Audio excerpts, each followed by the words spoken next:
اللہ علیہ وسلم نے فرمایا میرا رب کریم جب کسی کو بیمار کرتا ہے نا تو پھر اللہ فرشتوں کو بھیجتا ہے، فرماتا ہے جب پتہ کر کے آؤ کسی سے میری شکایت تو نہیں کر رہا۔ تو فرشتے جا کے عرض کرتے ہیں مالک اس کے پاس تو جو بھی آیا نا اس نے یہی کہا کہ الحمدللہ جس حال میں اللہ نے رکھا ہے میں راضی ہوں۔ اس نے تیری شکایت نہیں کی، اس نے تیری رضا پہ اس بیماری کو تیری طرف سے آزمائش سمجھ کے قبول کیا۔ میرے نبی کریم علیہ السلام فرمانے لگے، رب فرماتا ہے فرشتوں گواہ ہو جاؤ، اگر میں اسے اس بیماری سے شفا دوں گا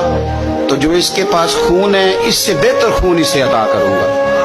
اور جو اس کے پاس گوشت ہے اس سے بہتر اسے گوشت عطا کروں گا،